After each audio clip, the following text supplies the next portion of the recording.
여호와는 나의 목자시니 내게 부족함이 없으리로다. 이 시편 23편은 교회 다니시는 믿는 성도만이 아니라 교회 다니지 않는 분들 가운데서도 많이 알고 있는 구절 가운데 하나입니다.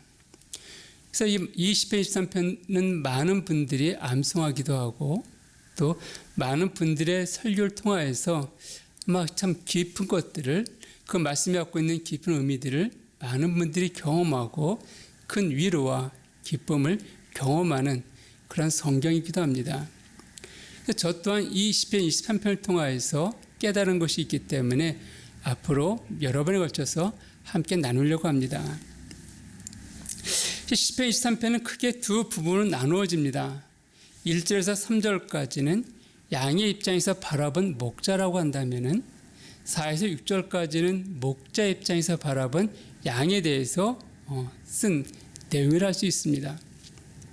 여기서 우리가 여호와는 나의 목자이시다라고 고백할 때 지금은 너무나 자연스럽게 우리 이 말씀에 대해서 아멘으로 화답하게 됩니다. 왜냐하면 요한복음 10장 10절을 통하여서 나는 선한 목자라고 주님이 말씀하셨기 때문에 그렇습니다. 그런데 이 시편 23편에서 다윗이 여호와는 나의 목자라고 고백하기 이전에 이 성경에서는 여호와를 목자라고 칭한 것이 거의 없습니다. 창세기 49장 24절에서 야곱의 유언 가운데 요셉을 향하여서 축복하면서 이스라엘의 반석이요 목자이신이라고 언급한 게 처음으로 언급된 표현입니다. 그리고 23편 오늘 읽었던 이 본문에서 여호와는 나의 목자이시다라고 고백하고 있는 것이죠. 이후에 에스겔서에 갔을 때 에스겔 34장 15절에 가서야 하나님은 이스라엘 백성을 향하여서 내가 너희의 목자라고, 이스라엘은 목자라고 친히 말씀하십니다. 우리가 보기에 여호와는 나의 목자라는 것이 굉장히 친근하기 때문에 구약에서도 많이 사용되었을 것 같습니다. 그러나 실상 그렇지 않다는 것이죠. 왜냐하면 목자라는 개념, 실 다윗에게 있어서 이 목자라는 개념이 갖고 있는 의미는 굉장히 중요하고 의미가 있습니다. 우리가 알고 있듯이 목자는 양의 피를 돌보고 채우는 자입니다. 그런 면에 있어서 이스라엘에 있어서 이 하나님이 목자라는 것은 너무나 자연스럽고 당연할 것 같지만 그 시대로 봤을 때는 결코 그렇지 않습니다. 하나님께서 이스라엘 백성들을 출애굽해서 가나안 땅에 오게 하셨습니다. 그리고 가나안 족속을 다 멸할 것을 말씀하셨고 그 우상들을 다 없앨 것을 말씀하셨습니다. 근데 실상은 어떠합니까? 이 다윗 시대까지도 많은 사람들이 우상을 숭배하고 있던 것들을 우리가 알고 있습니다. 이 뒤에 가게 되어지면 엘리야에서 바알 선지자 450명을 죽이는 장면들이 언급되어져 있습니다. 그러니까 이스라엘은 나 전체가 우상을 숭배했다도 과언이 아니에요. 이 일은 바벨론의 포로로 갔다가 돌아오고 난 다음에서야 겨우 멈춰집니다. 그럼 왜 그랬을까요? 이스라엘 백성들이 가나안 땅에 들어왔을 때 그다음 가나안 땅에 그 발달된 그런 풍성한 삶들을 보게 되어졌습니다. 그들 가운데 우리가 믿는 하나님보다 이들이 믿는 그 바알신을 섬기는 것이 더 복되겠다라는 마음이 들었다는 것이에요. 사실 우리가 여호수아서를 보게 되어지면 이스라엘 백성들이 출애굽했을 때 그 가나안 땅 백성들이 그 소식을 듣고 그들의 간담이 서늘해졌다라고 말한 것을 보게 되어집니다. 그러니까 가나안에 사는 사람들 가운데서는 하나님께서 이스라엘 백성을 인도해내셨다는 그 소식을 들을 때, 그리고 그들을 가나안 땅에 데려보내실 것이라는 그 소식을 들었을 때 그들은 너무 두려워 떨었다는 거예요. 근데 그럼에도 불구하고 이스라엘 백성들이 막상 가나안 땅에 들어왔을 때 이스라엘 백성들은 그들의 풍요로움에 놀랐습니다. 그들이 생각하기를 우리가 믿는 이 여호와 하나님보다 저들이 믿는 바알을 섬길 때 우리가 더 잘 살 수 있겠다라는 그릇된 거짓된 마음 생각들이 그들의 마음을 지배했기 때문에 그들은 우상을 숭배하기 시작했습니다. 사사기에 보게 되어지면 우상을 숭배했다가 하나님 징계받고 회개하고 다 회복되어지고 또 회복되어졌다가 또 우상을 숭배하고 또 하나님 징계하시고 또 회개하고 또 회복되어지고 이것이 반복되어진 것을 알 수가 있습니다. 자, 이러한 상황 가운데 여호와가 나의 목자이시다. 이것은요, 엄청난 믿음의 고백입니다. 이것은 다윗이 자기가 목자로서의 삶을 살아봤기 때문에 내가 목자로서 내 양을 어떻게 돌보고 내 양을 위해서 내 생명을 들여서 그들 지키고 보호했는지를 경험적으로 알고 있었기 때문에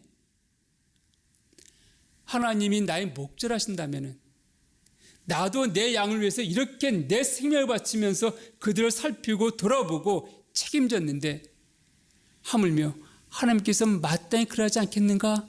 라는 확신, 이 믿음이 있었기 때문에 다윗은 오늘 본문에서 여호와는 나의 목자이시다라고 말하고 있는 것입니다. 자, 그렇다면 여호와가 목자란다면 우리 양이란 개념인데 이 양의 특징에 대해서 어르문이 이렇게 10가지로 양의 특징을 정리해 놓은 것을 보게 됩니다. 그 내용을 보게 되어지면 양은 눈이 나쁘다. 또 잘 속는다. 그리고 잘 넘어진다. 또 넘어지면은 못 일어난다. 그리고 일어나도 중심을 금방 못 잡는다. 또한 이기적이고 멋대로다. 방향 감각이 없다. 반드시 갔던 길로 돌아온다. 방어력이 없다. 죽을 때가 되면 온순해진다. 이렇게 10가지 정도로 양의 특징을 언급한 것을 보게 되어집니다. 자, 그러면 오늘 다윗이 하나님을 나의 목자라고 고백했을 때 어떻게 목자와 양의 관계가 성립이 되어지는가? 자, 다윗이 양을 키웠던 목자입니다. 그럼 그 다윗은 어떻게 자기 양을 선택할 수 있었는가? 내 양이라고 말할 수 있었는가? 그 방법은 첫 번째는 사는 것입니다. 그 양을 샀고 그 산 양들, 내가 키우는 양들이 새끼를 낳았을 때 그 두 가지만 내 양이라 칭할 수 있습니다. 그렇지 않은 것은 내 양이 아닙니다. 내 양이라 해서는 결코 안 된다는 것이죠.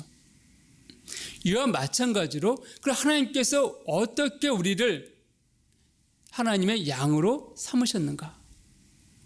첫 번째는 주님의 핏값으로 사셨기 때문입니다. 마치 다윗이 양을 돈 주고 사와서 내 양으로 삼은 것처럼 하나님께서는 우리를 주님의 핏값 사셨다라고 성경은 말하고 있습니다. 사도행전 20장 28절 하반절을 보면 하나님이 자기 피로 사신 교회라고 말하고 있습니다. 여기서 교회의 구성원은 바로 거듭난 성도입니다. 그렇게 이 말씀은 하나님이 자신의 피로 값을 치르고 나를 사줬다는 겁니다. 우리가 시장이나 마트에서 물건을 사기 위해서는 그 물건에 맞는 값을 지불하고 삽니다. 즉, 우리가 어떤 물건을 살 때 제게서 이 지갑이 있습니다. 이 지갑을 살 때 보니까 쭉 적혀져 있습니다. 그래서 5만 원?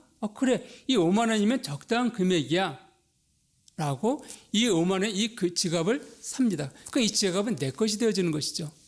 또 핸드폰이 제가 없습니다. 핸드폰에 갔더니 쭉 있어요. 금액대가 100만 원서부터 시작해서 200만 원대까지 금액대가 있습니다.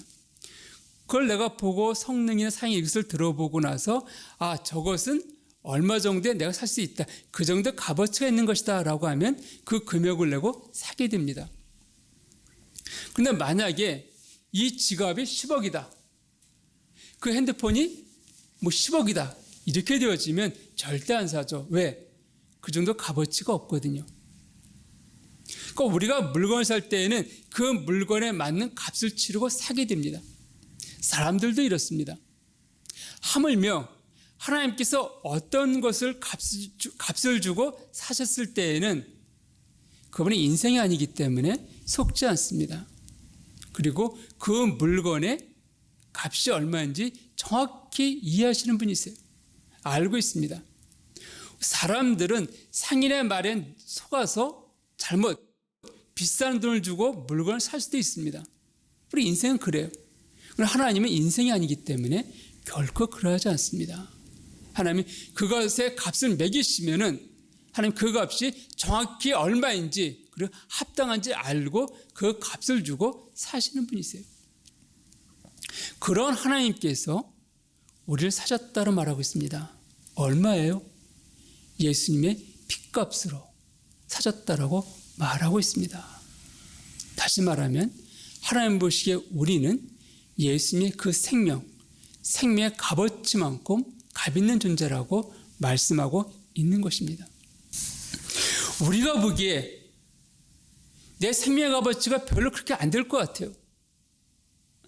사람이 죽을 때 보상이 나오는 것도 5억, 10억 이렇게 나오기 쉽지 않습니다. 그러니까 내 인생의 값어치 이렇게 안 되는 것 같아요. 나이도 많고 이러기 때문에 그 정도 안 되는 것 같습니다. 그런데 하나님은요, 우리의 값어치 어떻게 보십니까? 예수님의 생명의 값어치로 보십니다. 우리 그런 존재를 보시는 거예요. 우리가 그러기 때문에 우리에게 아들의 영을 보내주셔서 우리로 하여금 하나님을 아버지로 부르게 하셨다라고 성경은 말하고 있습니다. 이 시대 사람들이 우리를 어떻게 이해하느냐는 중요하지 않습니다. 나를 사신 하나님께서 나를 어떻게 보느냐, 이게 중요한 것이에요. 우리 예전 시대를 가게 되었지만 암행어사라는 제도가 있습니다. 이 암행어사는 왕의 명령을 받고 각 지역을 돌아보면서 그 지역을 다스리는 그 수령이 백성을 잘 다스리고 있는지, 백성들 가운데 어떤 어려움은 없는지 살펴보게 됩니다. 그래서 그런 어사가 나는 어사입니다 라고 이렇게 화려하게 옷을 입고 다니지 않습니다. 나름 아주 허름하게 옷을 입고 좀 그렇게 다니는 것을 우리가 보게 되어집니다. 그러다 보니까는 그 지역에 갔을 때 그 지역엔 누구도 이 사람을 대우해 주지 않습니다. 하물며 하찮은 종들도, 그 고을에 섬기는 종들도, 양반집에 섬긴 종들까지도 이 어사를 무시하기가 다반사예요. 밥 한 번 먹을 때에도 얻어먹고 할 때 눈치 보면서 밥을 얻어먹기도 합니다. 여기저기서 혼나기도 해요. 이게 어사의 모습입니다. 그런데요, 그 지역에서 가장 높은 그 수령, 사또라 표현할 수 있겠지만 그 사또라 할지라도 왕의 얼굴을 볼 수가 없습니다. 왕을 볼 수가 없어요. 왕과 너무나 멀리 떨어져 있는 존재입니다. 왕이 행차할 때 멀리서나 볼 수 있을지 모르겠지만 왕의 얼굴을 독대한다? 결코 그 지역의, 그 작은 지역의 수령은 그럴 수가 없습니다. 근데 어사는 어떠합니까? 내가 원하고 필요할 때 왕을 독대할 수 있습니다. 1대1로 만날 수 있어요. 바로 어사 그런 존재입니다. 비록 그 지역 사람들이 알아주지 못하지만 누가 그를 알아줍니까? 그 나라의 왕이, 그 나라의 임금이 그 어사를 알고 그 어사를 인정한다는 거예요. 우리가 그런 존재들입니다. 이 시대 사람들은 우리가 하나님의 자녀인 것에 대해서 알지 못합니다. 인정하지 않아요. 때로는 무시하기도 합니다. 누가 우리를 인정합니까? 만왕의 왕이시고 만재주이신 여호와 하나님께서 우리를 인정하십니다. 누구로요? 자신의 아들로 우리를 인정하시는 거예요. 너는 내 아들이다, 너는 내 양이다라고 하나님이 말씀하고 계십니다. 그것이 바로 우리들이에요. 믿는 우리들입니다. 여러분, 우리는 그러한 존재들입니다. 하나님께 인정하는, 인정받는 그런 존재들이 바로 우리들입니다. 어떻게 해요? 하나님께서 예수의 핏값을 주고 우리 사셨기 때문에 우리 안에 예수의 생명이 있기 때문에 그런 자들입니다. 자, 두 번째, 끝까지 돌보시기 때문입니다. 요한복음 13장 1절 하반절을 보면 세상에 있는 자기 사람들을 사랑하시되 끝까지 사랑하시니라고 기록되었습니다. 요한복음 10장에 보면 주님께서는 선한 목자와 삭군 목자에 대해 말씀하셨는데, 삭군 목자는 자기의 이익이 있을 때면 양을 돌봅니다. 그 반면 선한 목자는 그 양을 위하여 목숨을 버린다고 말씀하셨습니다. 즉 자신을 이리등 짐승이 왔을 때 자신을 돌보지 않고 자신의 양을 위하여 끝까지 막아 싸우는 분이라고 말씀하고 있는 것입니다. 그럼 여기서 왜 삭군 목자가 생겼을까? 그것은요, 이스라엘에서 이 양을 키우는 주인이 자기가 다 감당이 안 되고 또 이랬을 때 그 삭을 주고, 지금 월급이죠, 돈을 주고 일꾼을 고용합니다. 근데 여기서 양을 키우려고 한다면은 그 목장 주변에서 키우는 것이 아니라, 왜냐하면 풀을 계속 먹어야 되기 때문에 거기만 있으면은 풀을 다 먹어서 또 풀이 자라지 않습니다. 그래서 이 목자들은 양을 데리고 멀리 이동하면서 양을 키우게 되어집니다. 한 2, 3개월 이상 돌아다니게 되어지는데, 그 주인은 그 고용한 목자들과 계약을 맺습니다. 100마리의 양을 맡기면서 이 양을 데리고 다니다 보면은 골짜기 같은 데 가다가 떨어져 죽는 양도 생길 수 있고요, 또 일이나 사자가 와서 잡아먹는 그런 양도 생길 수가 있습니다. 혹 병드는 양도 생길 수 있다는 것이에요. 그러니까 이런 것 저런 거 감안해서 내 양 중에 20%는 내가 잃어버려도 상관하지 않겠다. 80%만 데리고 와다오. 그러면은 내가 10% 양을 너에게 주겠다. 자, 한번 생각해 봅시다. 100마리의 양을 이 일꾼 삭군에게 맡깁니다. 근데 100마리 중에 20%, 20마리는 주인이 잃어버려도 상관하지 않겠다 그랬습니다. 그래서 80마리만 데리고 오면은 내가 10마리를 네게 주겠다. 그냥 계약을 맺었어요. 저 얼핏 보게 되어지면 손해보는 것 같습니다. 아니 100마리 했다가 뭐 30마리 주면 70마리밖에 안 남잖아요. 그런데 이 양떼들을 보게 되어지면 순양은 별로 없습니다. 100마리 가운데 순양은 5마리 정도 밖에 되어지지 않습니다. 나머지는 다 암양들이에요. 근데 이 암양들이 그 2, 3개월 동안 다니면서 어떤 일이 벌어집니까? 양들을 잉태합니다. 양이 새끼를 베게 되어지면 보통 한 마리에서 2마리 정도 새끼를 베게 된다고 합니다. 한 마리씩 했다고 합시다. 그리고 순양을 10마리 칩시다. 자, 100마리 중에서요, 20마리는 잃어버릴 수 있습니다. 그럼 80마리 남죠. 10마리도 주게 되어집니다. 그러면은 70마리 남습니다. 순양을 10마리 칩시다. 그럼 60마리예요. 그럼 60마리가 양을 다 낳았다고 합시다. 그럼 몇 마리입니까? 60마리 더 생긴 거예요. 그럼 120마리예요. 근데 아까 목자에 준 양도 왔으니까는요, 그럼 거기 때는 70마리입니다. 보통 70, 80마리가 더 생깁니다. 그럼 70마리만 잡읍시다. 자, 100마리 중에서 지금 70마리 남았는데 70마리 더해지면은 몇 마리가 되어집니까? 140마리가 되어집니다. 그러니까 이 양의 주인에겐 결코 손해보는 일이 아닙니다. 그러니까 이를 맡길 수가 있는 것이죠. 자, 이러다 보니 이 삭군 목자는 어떻게 되어지는가? 양을 데리고 다니다가 험한 일을 당하게 되어지면 쉽게 자기를 먼저 생각하게 되어집니다. 가다가 사자를 만납니다. 그 양을 만났을 때, 사자를 만났을 때 선한 목자는 어떻게 합니까? 다윗을 보게 되어지면 그 사자의 입을 벌려서 찢어서 양을 구해냈다고 말하고 있습니다.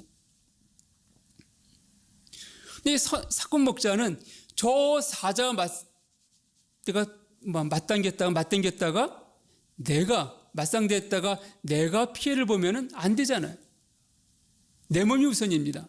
그러니까는 양 한 마리, 2마리 물어가는 것들은 관심도 없습니다. 어차피 20마리까지는 되어지니까. 가다 한 마리가 길을 잃고 헤매기 시작합니다. 그 한 마리 때문에 지체하느니, 아유, 빨리 일 끝내고 가서 내가 쉬는 게 낫지. 또 포기합니다. 이게 사건 목자는 거예요. 그렇기 때문에. 그러니까 그는 먼저 자기의 안을 생각합니다. 20마리까지는 잃어버려도 되니까는. 근데 선한 목자 어떠합니까? 그 한 마리 하면 양들을 사나이 관계에 맺어 있습니다. 한 마리 하면 이름을 부른다는 거예요. 그 한 마리 하면 다 기억하고 있습니다. 아마 그 집에서 반려견이나 반려묘를 키우시는 분들은 아실 겁니다. 그 동물과의 교감도요, 사람 못지않은 걸 아실 거예요. 그러다 보니까는 그 한 마리, 잃어버린 한 마리 때문에 99마리 양을 잘 놔두고 찾으러 다닌다라고 성경이 말하고 있는 것이에요. 이처럼 하나님께서는 자신이 맡겨진 그 양들을 포기하지 않냐고 한 마리라 할지라도 그 한 마리에서 끝까지 지키시는 분이라고 성경은 말하고 있습니다. 그때 우리는 그 하나님에 대해서 나의 하나님, 나의 목자라고 고백할 수 있는 것입니다. 그 다음에는 내게 부족함이 없으리로다 라고 다윗이 고백하고 있습니다. 현대인의 삶을 언급할 때 자주 쓰는 말 중에 하나가 풍요 속의 빈곤이라는 말을 씁니다. 풍요 속의 빈곤. 지금 많은 것이 풍요로운 것 같은데 실제로는 빈곤함을 느낀다는 거예요. 저의 삶도 보게 되어지면 제 생활도 10년 전과 비교하게 되어지면 말할 수 없는 풍요로움을 제가 말씀드릴 수 있습니다. 정말 그때와 비교하면 저는 너무 해피한 풍요로운 삶을 살고 있다라고 여겨집니다. 그런데 그럼 과연 이 시대에서 제 삶을 보면서 정말 네가 풍요로운 삶을 살고 있는가라고 한다면은 저는 그렇다라고 답은 못하겠습니다. 왜냐하면 제 혼자 과거의 저를 비교했을 때는 참 풍요로운 것 같은데 지금 사는 세대에서의 기준을 놓고 저를 볼 때는 그렇게 풍요로운 삶이 아니라고 고백하기 때문에 그런 거예요. 이러다 보니까는 과거의 저를 생각하면서 지금 돌이켜보면서 많이 감사하고 기뻐하던 마음들이 이 세대의 시각으로 저를 보게 되어질 때는 오히려 감사도 사라지고 기쁨도 사라지는 것들을 고백하게 됩니다. 그런 면에 있어 오늘 다윗은 놀라운 고백을 하고 있습니다. 여호와는 나의 목자이시기 때문에 부족함이 없다는 거예요. 아직 2절에 언급되어진 그 하나님께서 그로 하여금 푸른 풀밭과 쉴만한 물가로 인도하지 않으셨음에도 불구하고 단 한 가지요. 여호와가 나의 목자이시기 때문에 나는 부족함이 없다라고 고백하고 있는 것입니다. 얼마나 놀라운 고백입니까? 혹자는 다윗이 왕이었기 때문에 그런 고백을 한 것이 아닙니까? 라고 생각할지 모르겠지만 다윗이 이 시편 23편 썼을 때 그 상황을 보게 되어지면 사울왕을 피해서 도망 다닐 때 이 23편을 썼음을 학자들이 말해주고 있습니다. 즉 사울이 다윗을 죽임을 통하여서 자기의 왕위를 견고하게 만들려고 했습니다. 이미 사무엘이 다윗의 기름을 부어서 왕으로 삼았다. 자기의 뒤를 이어 왕을 삼았다는 소식을 들었기 때문에 이 사울은 저 다윗을 죽여야지만이 내 아들이 왕위를 물려받을 것이고 내 집안이 이 왕위를 계속 물려받을 수 있겠다라고 여겼습니다. 그래서 할 수만 있으면은 다윗을 죽이려고 찾아다녔던 그런 시기에 온 나라에 방을 붙이고 다윗이 어디 있는지 알려주면은 내 큰 상을 주겠다라고 말했기 때문에 사람들 눈에 들키기라도 하면은 다윗 생명은 풍전등화와 같이 죽을 수 있는 그런 상황 가운데 다시 쓴 시입니다. 참 돈가서 서가식하면서 오늘 내가 지금 밥을 먹고 있지만은 내일 내가 이 밥을 먹을 수 있을까? 오늘 내가 잠자리에 들었지만은 과연 내가 내일 잠자리에 들 수 있을 것인가? 확신할 수 없는 그런 상황 가운데에서 그럼에도 불구하고 다윗은 여호와가 나의 목자이시기 때문에 나는 부족함이 없다라고 고백하고 있습니다. 고백하고 있는 것이에요. 이게 얼마나 놀라운 고백입니까? 신명기 2장 7절을 보게 되어지면 하나님께서 이스라엘 백성 인도하셨던 것을 언급하고 있습니다. 이스라엘 백성들을 광야의 삶 가운데에서 그들의 피를 채우셨다라고 하나님 말씀하고 있습니다. 참 그렇습니다. 이스라엘 백성들이 광야 40년 동안에 농사를 지은 것이 없습니다. 그럼에도 불구하고 그들은 굶지 않았습니다. 그들의 옷이 헤어지지 않았습니다. 신발 닳지 않았다라고 성경은 말하고 있습니다. 어떻게 그 일이 가능했는가? 하나님이 그들의 피를 채우시고 공급하셨기 때문에 가능한 일이었습니다. 매일 아침마다 하나님 만나로 그들을 채우셨습니다. 그들의 고기가 먹고 싶다고 했을 때는 메추라기를 통하여서 그들에게 고기를 먹게 하셨습니다. 그들의 광야길 가운데 목이 말라 있을 때에는 반석에서 물을 내게 하심으로 그들의 목을 시원케 하셨던 것이 하나님이십니다. 즉 하나님께서는 우리의 필요를 누구보다 잘 아시기 때문에 우리가 필요하다고 여길 때마다 우리에게 필요한 것을 공급하시고 채우신 분이 하나님이십니다. 그래서 우리는 이스라엘 백성 광야의 삶을 통하여서 너무나 잘 알고 있습니다. 보았다는 것이 그분이 우리의 하나님이십니다. 지금도 하나님께서는 우리가 필요할 때 하나님 보시기에 필요한 것이 있다면 그것을 채우시고 공급하시는 분이십니다. 역대상 29장 11절 12절을 보게 되어지면 이런 고백이 나와 있습니다. 여호와여, 위대하심과 권능과 영광과 승리와 위엄이 다 주께 속하였사오니 천지에 있는 것이 다 주의 것이로소이다. 여호와여, 주권도 주께 속하였사오니 주는 높으사 만물의 머리이심이니이다. 부와 귀가 주께로 말미암고 또 주는 만물의 주제가 되사 손에 권세와 능력이 있사오니 모든 사람을 크게 하심과 강하게 하심이 주의 손에 있나이다. 다윗이 한 고백입니다. 여호와의 위대하심과 권능과 영광과 승리와 위엄이 다 주께 속하였사오니 천지에 있는 모든 것이 다 주의 것입니다. 주권도 주께 속하였사오니 주는 높으사 만물의 머리 되심이니이다. 부와 귀가 주께로 말미암고 또 주는 만물의 주제가 되사 손에 권세와 능력이 있사오니 모든 사람을 크게 하심과 강하게 하심이 오직 주의 손에 있습니다. 사람의 손에 있지 않다는 것이에요. 그렇기 때문에 하나님께서 우리가 하나님께 필요로 하실 때, 하나님께서 원하실 때 하나님 우리를 높일 수도 있고 우리의 부를 줄 수도 있고 우리에게 권세를 줄 수도 있고 우리 이름을 높일 수 있다라고 다윗은 고백하고 있는 것입니다. 누가요? 우리의 목자 되신 하나님, 여호와 하나님께서 이래 능력이 있다라고 말씀하고 있는 것입니다. 그분이 우리가 믿고 따르는 하나님이십니다.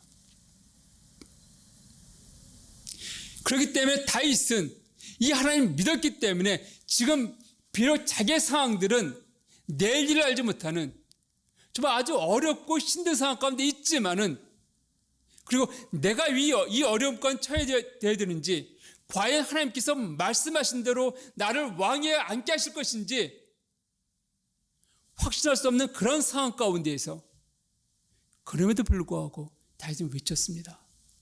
여호와는 나의 목자이시기 때문에 내게 부족함이 없습니다. 부족함이 없습니다. 하나님 또 우리에게 영광스러운 자를 허락하셨습니다. 하나님 다윗에게 그의 왕위를 말씀하신 것처럼 하나님 우리 가운데 하나님 나라를 허락하셨습니다. 그 천국에 들어갈 수 있는 그것들을 허락하셨습니다. 우리는 멀잖아. 이 장막을 벗어버릴 때 우리 영광스러운 육체에 변화될 것이며 우리 영광스러운 존재로 하나님과 함께 보좌에 앉아서 이 땅을 다스릴 것이라고 성경은 말씀하고 있습니다. 비록 우리가 이 육신을 입고 살아가는 이 시대 가운데에서 우리가 어려움 가운데 처할 수 있겠지만 잠깐 고난을 받을 수 있겠지만 사단의 눈을 펴가면서 사단의 그 핍박 가운데 우리가 잠깐 어려워할 수 있겠지만 때로는 소망이 없는 것 같은 그런 삶을 살아갈 수도 있겠지만, 그러나 하나님은 우리의 그 영광스러운 자리를 약속하셨습니다. 그걸 필요하다 한다면은, 이 땅을 살아가면서 필요하다 한다면은 우리에게 모든 것을 공급하시고 채우신다라고 말씀하고 있습니다. 그때 시편 68편 19절에 보게 되었지만 성경 말합니다. 날마다 우리 짐을 지시는 주, 날마다 우리 짐을 지시는 주. 우리가 비록 힘들어하는 그 삶 가운데에서 여러분, 하나님은 우리의 짐을 지시는 분이라고 말씀하고 있습니다. 언제요? 날마다. 우리가 우리의 짐들을 그분께 맡길 때마다 그분 마다하지 않고 지시는 분이라고 말씀하고 있습니다. 말씀하고 있으시죠. 수고하고 무거운 짐진 자들아, 내게로 오라고 말씀하고 있습니다. 목자이신 그 주님께서는 언제든지 우리의 짐을 지시겠다라고 말씀하고 있습니다. 또 말씀하십니다. 시편 121편 3절에서 8절까지 보게 되었지만 하나님이 이렇게 말씀하십니다. 이스라엘 지키시는 졸지도 아니하시고 주무시도 아니하시리로다. 여호와는 너를 지키시는 이시라. 여호와께서 네 오른손에서 네 그늘이 되시나니 낮의 해가 너를 상하게 하지 아니하며 밤의 달도 너를 해치지 아니하리로다. 여호와께서 너를 지켜 모든 환난을 면하게 하시며 또 네 영혼을 지키시리로다. 여호와께서 너의 출입을 지금부터 영원까지 지키시리로다. 나의 모든 삶들을 그분께서 지키시고 보호하신다라고 말씀하고 계십니다. 나의 피를 채우시고 나의 삶을 지키시고 보호하시는 분 누가요? 목자 되신 하나님, 여호와 하나님. 그 다윗은 이 하나님을 알았기 때문에, 믿었기 때문에 비록 그가 지금 당한 상황들은 환난밖에 보이지 아니하고 고난밖에 보이지 않지만, 내일을 할 수 없는 그런 상황 가운데 처했지만은 그는 외칠 수가 있었습니다. 여호와는 나의 목자이시기엔 내가 부족함이 없습니다. 이 고백, 이 외침은 오늘날 우리의 외침이요 우리의 고백이기도 합니다. 여러분,